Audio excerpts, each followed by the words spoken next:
Good afternoon, everybody. Good afternoon. Hi, Hannah. Hello. Nice to see you. How are you? Yeah, good, thank you. How are you? Good. I'm very well, thank you. Thank you for joining us today. The room is filling up quickly. We've got 60 people in here so far. You're a very popular lady. People want to hear what you've got to say. No, it's fabulous. Thank you again for taking the time, and you put a lot of effort in beforehand to prepare for this. Obviously, super important topic this time of year. So I think many of the people that are going to be on today are likely to be final year students or 1 year postgraduate students. Certainly through our registrations, we have a lot of international students that come over to do their postgrad, typically 1 year, some of which will be looking for work after in the UK. And we've got others from the UK on as well that are looking for their first graduate jobs. So I know there's been lots of questions coming through when people are registering. So I've got some of those for you as we go through. But before we kick off, just as the room's still filling up, could you tell us a little bit about you and you? I know you've got a wealth of experience in early years career, so could you just give us a brief overview of what you've done so far? Of course. Well, it feels a long time since I was at university, but I have been working in this space for about 25 years now. So I started as an account manager in a careers publishing company. So I spent a lot Oh, of time working with different employers on helping attract graduates into their programs. And then I went and worked in-house as a graduate recruiter. So I was at what was the UK regulator, the FSA. It's now the FCA and the PRA and part of the Bank of England. So I was there for about 5 years as their graduate recruitment manager, running all of their internship programs, all of their graduate schemes, an MBA recruitment program. And then I went back into a supplier side, worked as a kind of outsourcing manager, running lots and lots of different campaigns for clients. So I've worked in pretty much every sector that you right. can imagine. I've screened CVs from everything from engineering to tech to creative to, you name it, I've done it. So I've probably recruited hundreds of thousands of graduates in my career. Wow. So Wow. hopefully that puts me in a good place to help your lovely students in kind of Yeah. navigating this stage of their career.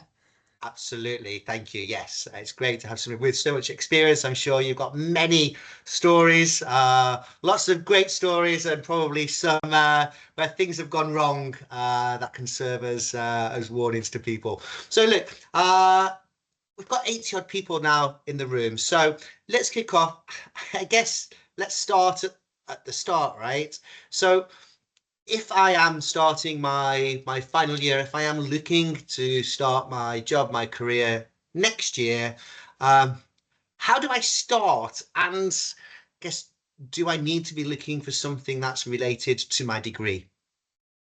Well, that's a great place to start is at the beginning. And I think often that first step can feel like the hardest bit, particularly if you're like sitting here in a I really just don't know what to do. I've enjoyed my degree, but I don't really know what it might lead to or what I might want to do. Or you could be in a position where you're actually I'm glad I've done this degree, but my goodness, I don't want to spend the next like 30 years of my life doing something related to That this. I was want to do me. something completely different. Where do I start? Um, and I always think the best place to start is with you and what you know. And what I've put together just to kind of help explain this a little bit, which I'm sure the team at Global Career Advantage are going to share with you after, is a bit of a tool to help you in making that first step, which is very much about looking inwards and going, okay, what do I know about myself that might help me in make that first step in my career. And the things I think you should be looking at when you're thinking about that are, first of all, what am I actually good at? What have I got right now that are my kind of tools that I can use? And also, what do I like doing? because I think the best careers come from doing a combination of the two. So doing something that you're actually good at doing, but also something that you enjoy doing, because you spend a lot of time at work. So we want to make sure it's something that you will enjoy doing. And you don't have to have everything in the kind of liking and good at box. You can also have things that you really want to develop, or you think, gosh, I'd really love to do something in this space. So where I would start is have a think about the last few years, in terms of like what you've done at university, what you've done outside of university, what maybe you did at school, and try and plot those things, all of your experiences and all of the skills you've got, into one of these boxes. So to give you an example, if I think about something I'm really good at, I'm really good at numbers. So I've always had really good grades in maths. Whenever I do these kind of online tests, I always get really high numerical reasoning. I could not find anything more boring to do with my career. That is the problem. So I'm very skilled at this. So I would put it in my skills box because I'm good at it. I know I'm competent at it, but it's not something I want to spend my entire day doing.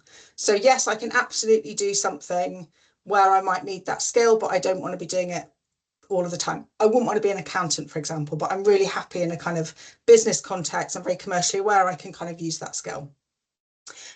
Something that I'm passionate about might be something that I'd really love to be able to do, but I'm still working on getting my competence up. So to give you a completely different example, I have just started learning to play the piano. Ooh. So I'm in my 40s, so it's never too late to learn something new. I started playing piano 2 years ago because I really wanted to be able to do it. I can read music, but I've never gone down the piano route. It is a passion of mine. I've had to work really hard to develop it, and I'm slowly getting there, but it's not something that I would consider a strength right now. I wouldn't want to get on the piano in front of you all and try and play something. Yeah. But it's a kind of, it's a skill in development. It's a passion, something I'm really enjoying, but I'm not necessarily good at yet. And then strength is something that I know I'm good at and I really like doing. So what I would put in that box is being organized. So I'm super, super organized. Give me a label maker, I'm really happy. Give me post-it notes and color coordinated spreadsheets, absolutely love it. It's something that I would really kind of value spending my time doing. So what I would encourage you to do is really think about, what are the subjects that you maybe took at school? What are the modules that you've done as part of your degree? What are the experiences or parts of your extracurricular that you've really enjoyed? And try and plot them into this box. So ideally what you're trying to do is avoid anything in your career that's in that bottom box that you're not very good at and you don't like doing. So for me, that would be talking to people I don't know. So this is terrifying, by the way, because I'm an introvert. So I'm in front of a whole load of new people. But my ideal is not in a sort of new people networking. I would not be any good at business development. New business development, where I have to cold call people, would not be my dream job.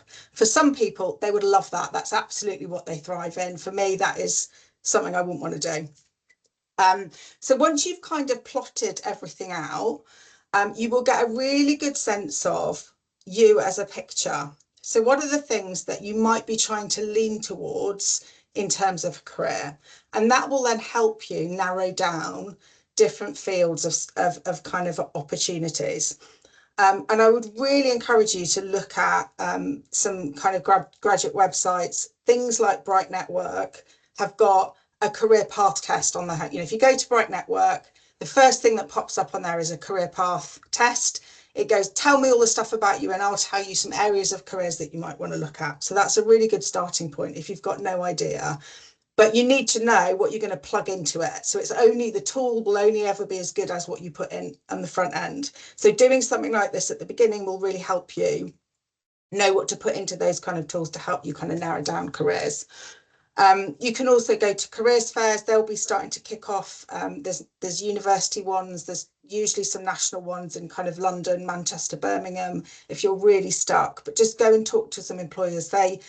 These are the things that I know I really like. What kind of roles might be suitable for this particular career area? And that's a great place if you're just starting out and not sure what to do.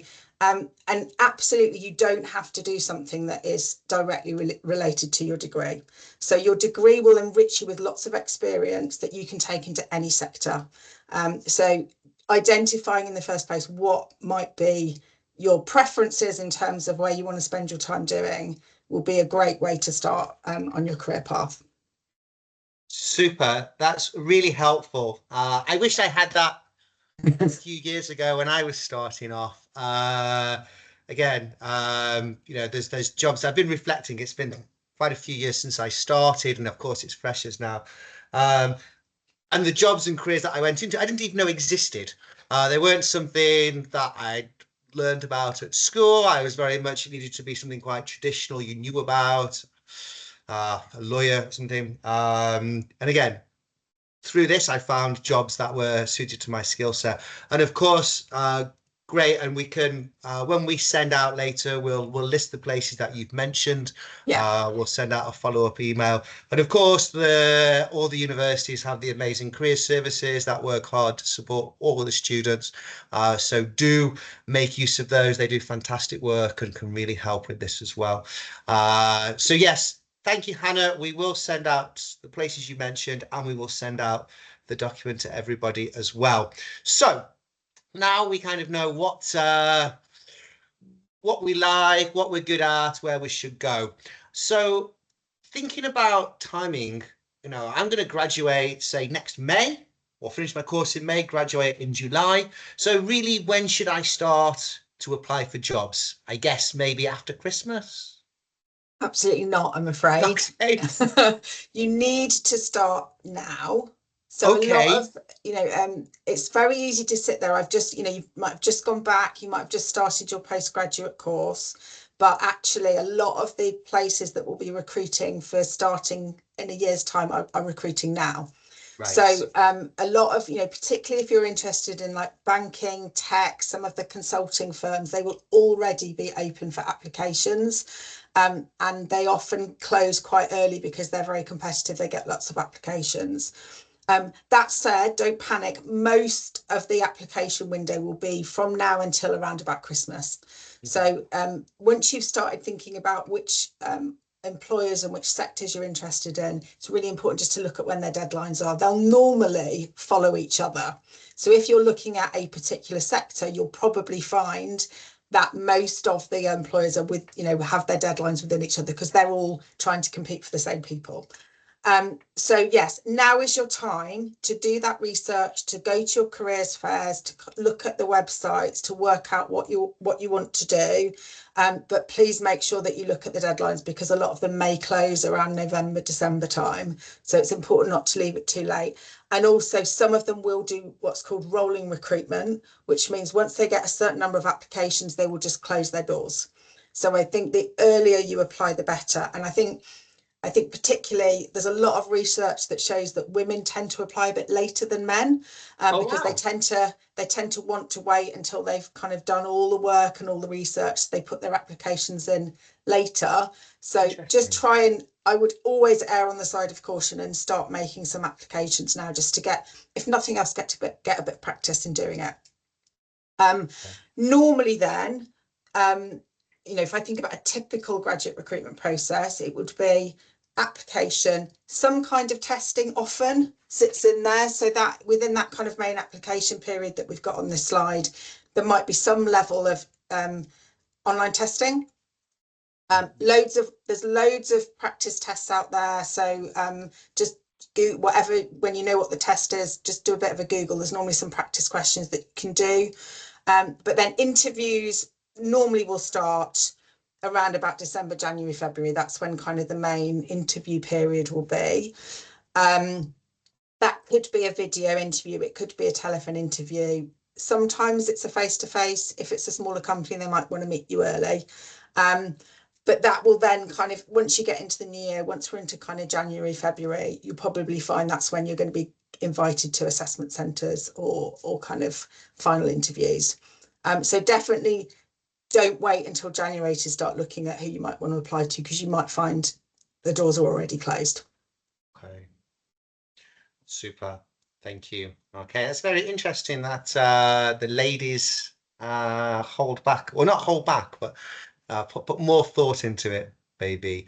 Okay, so we know it's very competitive, and I think one of the things from all of our registrants asking a lot, how do I stand out? What can I do to make myself stand out in a very, very competitive market? I think there's a few things that will make you stand out for the wrong reasons, and I think it's probably worth flagging those first. And I tell you, I've seen all of this happen. So sharing a few cautionary tales. I think the first thing is spelling mistakes. And I know it sounds ridiculous and everyone like rolls their eyes when I say it, but the number of applications I have seen where they don't spell the name of the firm right, they don't spell, they've got basic spelling errors in there. It's a real, it really is important that you get that right. So please make sure that you get someone else to proof it for you.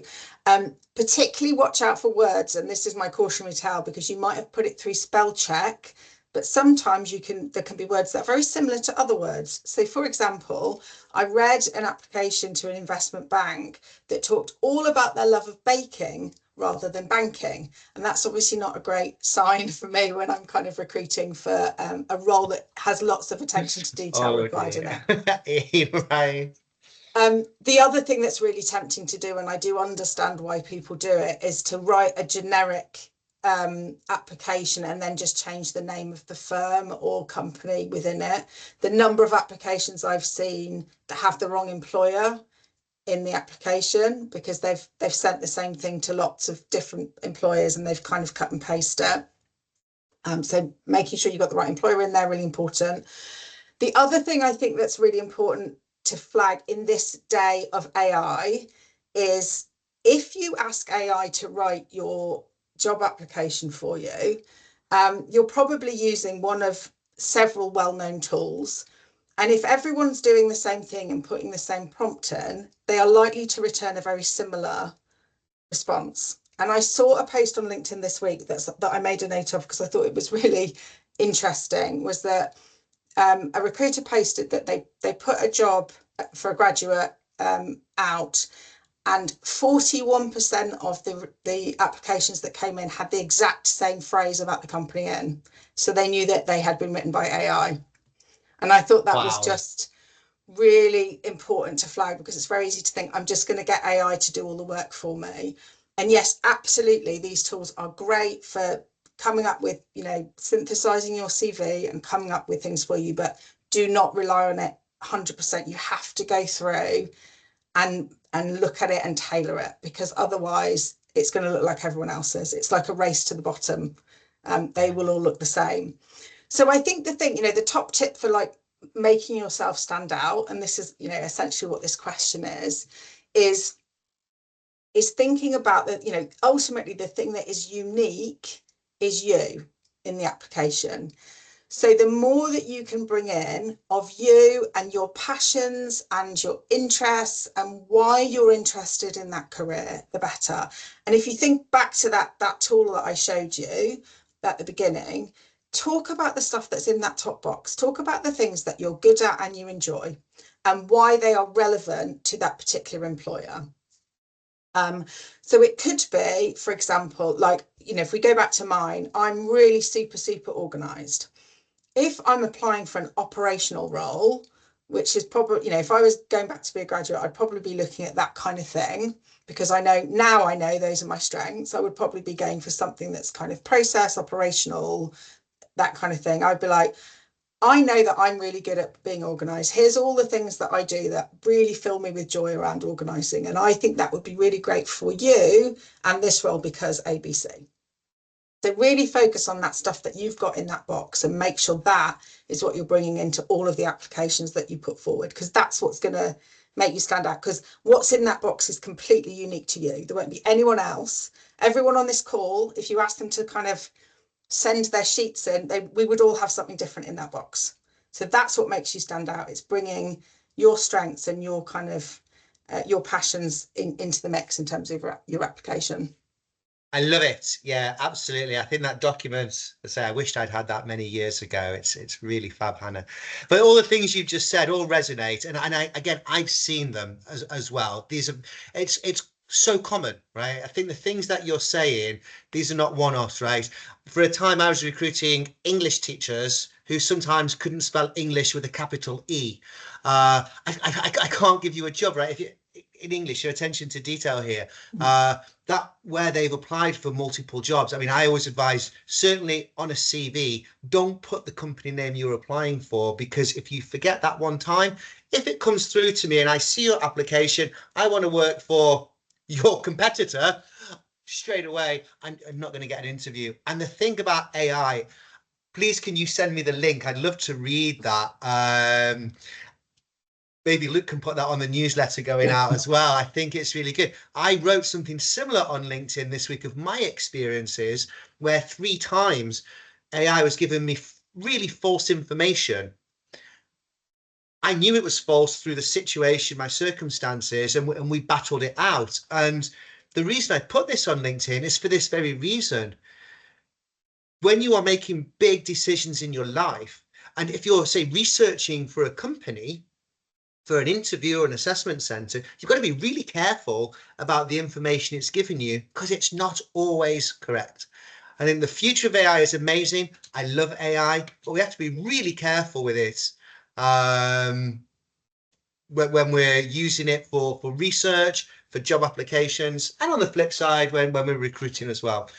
Anyway, just to say, all the things you said, I've seen. So these aren't rarities. They're very common. And it just takes a little time and a little attention to detail. The question was, what can set you apart? Well, that, right? So thank you. We make a lot of applications, right? So there's so many jobs, and some people, back in our day, we'd probably have to write a letter to everyone or fill out huge application forms by hand. It's quite time consuming. Now you can apply for multiple jobs at the click of a button. I mean, I've got some of my own horror stories of this, but I'm sure you've got other stories. How can I manage this to ensure that if a company calls me, I know who they are, I know what I've applied for? How can I keep track when there's so many applications? I think it's very easy to fall into the trap of just like spray and pray in terms of like making applications. So sending out, thinking the more times I make applications, the more chance of success I will have. And look, I'm not saying only write 3, make 3 job applications. Of course, I'm not saying that, but taking the time to really kind of hone who you're going to apply to, I think is really important to start with. I would, recognizing that you're going to be making quite a lot of applications, I would, and being the organized person I am, I would absolutely recommend having some kind of spreadsheet where you have an employer, you make a note of the deadline once you're doing that research, so you make sure you don't miss anything, and then you kind of keep a log of like, when did you apply, how long has it been since you heard back? Because unfortunately, the reality of the job market at the moment is you might not hear back from everyone, and you need to know when you're going to be like, well, if I haven't heard from them in like 3 months, I've probably not made it through to the next round. That said, the other thing that's interesting is looking at when, if you're getting rejections, are there any patterns in what you're doing? So are you always getting rejected after the testing, for example? Do I need to just go and do some more practice? Am I getting through to kind of first interview stage, but then not progressing further? Maybe I need to think about working on my interview technique. So having that log and keeping track of everything, keeping a track of all the deadlines, even making a note of when, when they say you might hear back from them is going to be really important in just keeping on top of it. So which of my applications are really live. So if you do get that email through, or you do get that call through from a recruiter, you can be like, yeah, I know that's one of the ones that I'm really keen on. Super, great, thank you. Yes, I mean, I've had it when I worked consulting side and call people and say, oh, I'm calling about this. What job? I've applied for so many. I don't know which one this is. Not a great first impression. Yeah. You're not selling yourself on that first call. Just quickly, just there's a couple of questions that have popped up, so I don't lose track myself. Emily graduated in July. Is it too late to apply for graduate schemes? Will they take somebody who graduated last year rather than somebody who's going to be graduating next year? Yeah, absolutely. You haven't missed the boat at all. You know, technically, once you've got your degree, you're a graduate, you can apply to graduate schemes. You know, I could still apply to graduate schemes now if I wanted to. I think the thing that is important, if you have had that break, you know, it's my break would be bigger than your break, Emily, I'm sure, is to be able to, you know, be ready to talk about what you've been doing.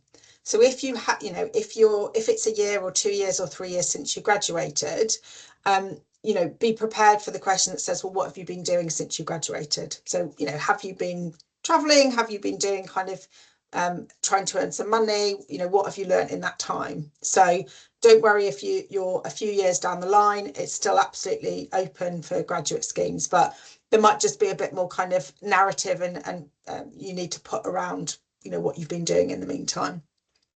Great, thank you. We had another question for particularly international students or professionals when English isn't a first language, and are relying a little on AI. What would you do? Well, I said, you know, well, for me, what I do is I play AIs off against each other. So I'll use one and I'll get the other to cross-check the information, cross-check, ask them to spell check, grammar check. So actually, I find using two helps and probably makes it a bit more unique as well. What would you suggest? Yeah, and I think you know, I think it's important, obviously, you know, and I've mentioned about spelling mistakes. I do think it's important that for an application, there is an expectation, given that you have time to check and get, you know, use spell check and use things to kind of that part of it is done well. That said, we have to, you know, we recognize as recruiters that people may apply that for whom English isn't their first language, and that, you know, when we come to interview them, the focus is around the content of what you're talking about. So I wouldn't want people to feel like they can't, you know, to be confident in an interview because English isn't their first language. It's really important that it's about the content and the what you're saying, not necessarily about being able to have perfect syntax in the way you express it. But I do think for that application, you know, there's no excuses really for it not to be done correctly. There's, you know, get someone else to read it, use AI, as you say, pip them off against each other, get a careers advisor to look at it in your career service. There's loads of resources available to you to get that done really well. Yeah, absolutely. Thank you, Hannah. All right, so let's say it's all gone well. The application was great.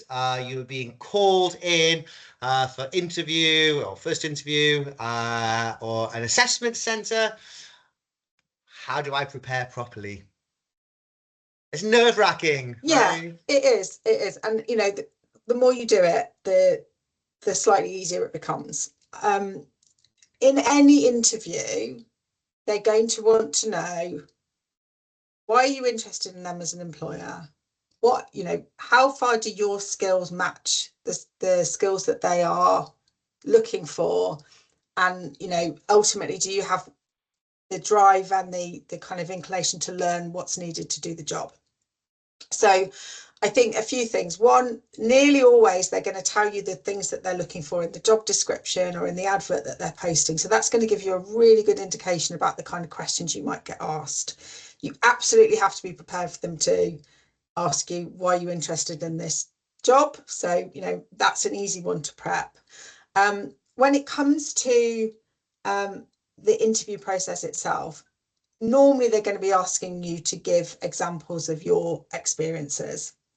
So what I would always do is, you know, look back at the tool that we've talked about, you know, look at the kind of experiences you've had, think about some really good examples that showcase the things that, you know, you're really good at. And that could be team working, it could be leadership, it could be problem solving, communication. These are all things, you know, the normal skills that you would be expected to be able to demonstrate in a role. So try and think of some really good examples of where you've done that and practice talking about them. So practice going, well, when I worked in this place, I came across this problem and this is how I solved it. Or when I was in my sports team at school, you know, this is the role I played, this is how we kind of worked together. This is what, you know, when I did a project at university as part of my degree, a group project, there was someone in the group that wasn't pulling their weight, this is how we dealt with it. There's lots of examples that you can draw from, but get them sort of prepped so that you can talk about them, but not so you've kind of learnt them robotically, because you need to be able to kind of adapt them to different scenarios. The other thing I would really encourage you to do, which is a real cringy thing, is film yourself talking about them.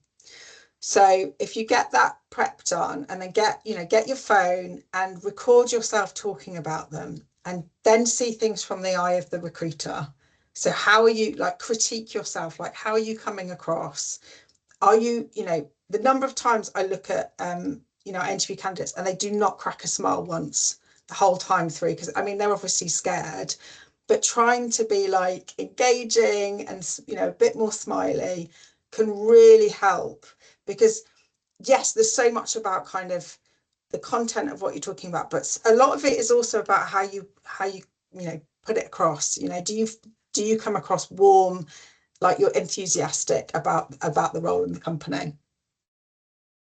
Wow, that's a great point. I'm not sure I could do it. No one likes the sound of their own voice, right? But I think it's an excellent tip, especially, you know, now that so many interviews are either done live, like online, but also the recorded ones where you're not even looking at anybody, right? And so at least with somebody, when somebody's there, maybe you feel a bit more inclined to smile or you can bounce off them.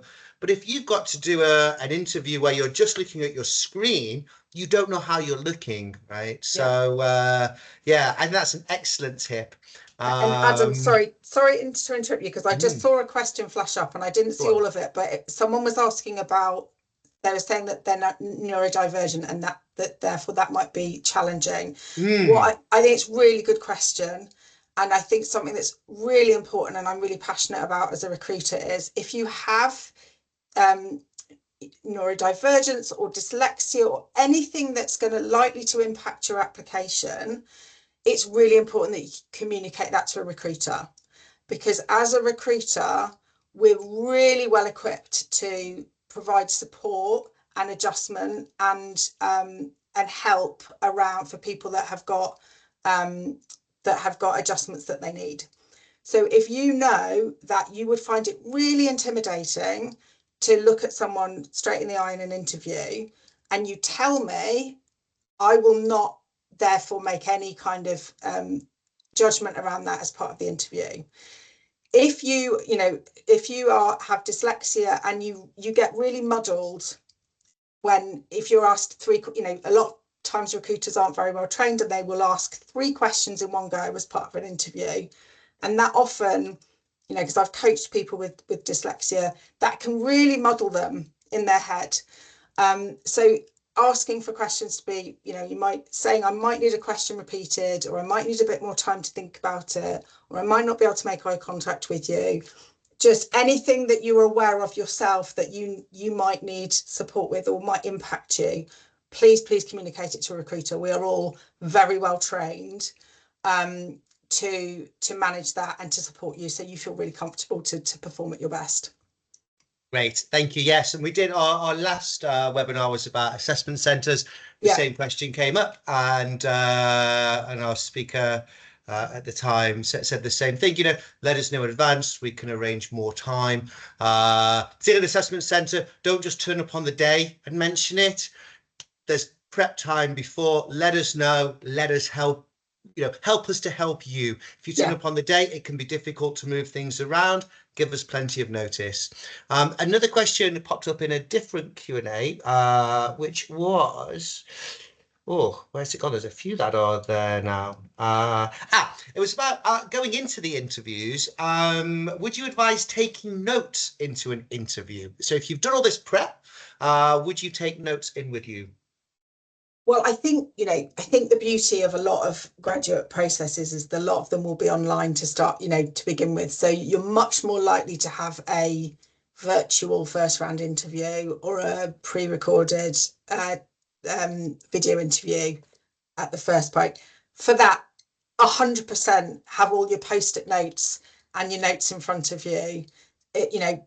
Absolutely don't sit there and read stuff, because we can kind of spot that a mile off. But if you need a little crib sheet that's like, here are my 5 examples, just so they're like little triggers for you. Would I go into an interview with notes? I probably wouldn't in a face-to-face, because I think that you probably should be prepared enough to do it.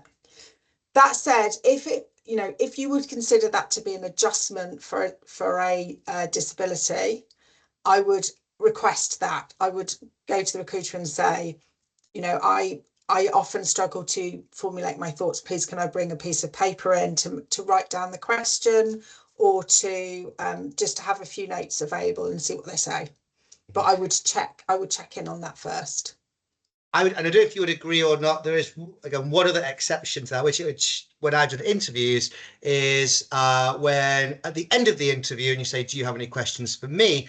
If somebody actually then says, oh, can I bring out some notes? Because it's such a nerve-wracking thing, the whole interview process. And of course, you're right. During the interview, it's like, so what are your biggest strengths? Let me just check. Right? Doesn't look great.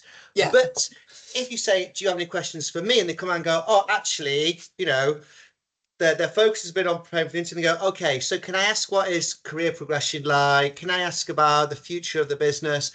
And it shows that they've done some research and some prep. I'm quite happy for them to bring out notes at that stage. Agree. Yeah. Good. Agree. Good. Here's one. I know the answer is yes, but maybe you can help with the rest. So, do companies use ATS systems? Yes, they do. And how can graduates make sure their CVs pass through successfully? Any top tips, Hannah? Yeah, I think it's, obviously technology is a huge part of graduate recruitment processes now, mainly for the for the volume of applications that recruiters have to deal with. I think there's a few things I would definitely recommend. First of all, check the minimum entry criteria before you apply, because often what's automated by applicant tracking systems is minimum eligibility criteria. So if you are not meeting that, the system will just push you out straight away. If you think there are exceptions as to why you didn't get the grades or whatever, then obviously contact the recruiting team and speak about that. But generally, that will be a big kind of sift out. I think that, of course, there's there may well be AI working to an extent in the background, but I would say that largely graduate recruitment processes now are still done by teams of people. So providing you meet the, minimum eligibility criteria, I think often there is some kind of testing which is used as a way to kind of reduce numbers. So practicing those tests are really important. So things like numerical reasoning, verbal reasoning, there's often kind of strengths-based testing. The different companies will have different systems. Some of them have very jazzy front-end systems, but ultimately what's sitting behind it is very similar testing. So it's testing, core cognitive capability, it's testing problem solving, creative thinking, that kind of thing. It's all jazzed up, but it's very much kind of testing. So having a good understanding of what they're looking for in the first place is really important. And then I think when it comes to like video screening, which is often, or kind of first round interviews, it is about being prepared, and it is about being, as not over animated, but trying to make sure you remember to smile when you're doing this stuff. Because I think, if you're there going, hello, my name is Hannah and I'm really interested in your company, it doesn't come across necessarily as well as someone's like, oh gosh, I'm really excited to be here. Absolutely. So thank you. Great tips on preparing, and hopefully everyone's successful. Now, let's say I'm not successful. We said maybe I will hear back, maybe I won't. Let's say I hear back and I'm not successful. Should I reapply using a different email address and tweak my CV a little bit so it might get through? Can I be cheeky? I mean, I think if you haven't got through, there's a reason for that. And I think whilst the employer might not be able to tell you and give you feedback, I think that's where keeping a track yourself of where you're getting rejected in the process is really important, because I think it will tell, if you look at the trends, it will tell you where you're going wrong. So if you're always failing at testing, you've got to, get some more practice in, or you're just going for the wrong kind of role. If you're always getting knocked out at numerical reasoning, you've got to start asking yourself, is this the right career path for me? I think sometimes you do get feedback.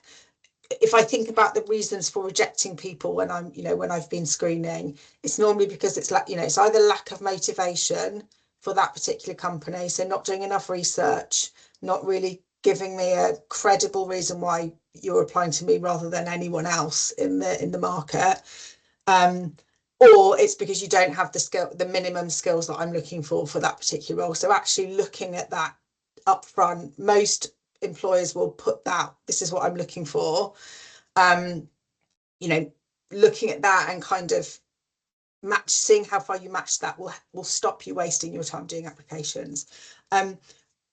We can normally, ultimately we can tell if someone's making a duplicate application, because whilst you might be able to put a new email address in, most ATS systems now will have more sophisticated, they will have more sophisticated duplicate application software in there. It will also look at your name, your university. It will flag kind of phone number, all that kind of phone number. stuff. Yeah. So unless you're actually literally you're going to change your name by deed poll, have multiple telephones, I really wouldn't recommend it.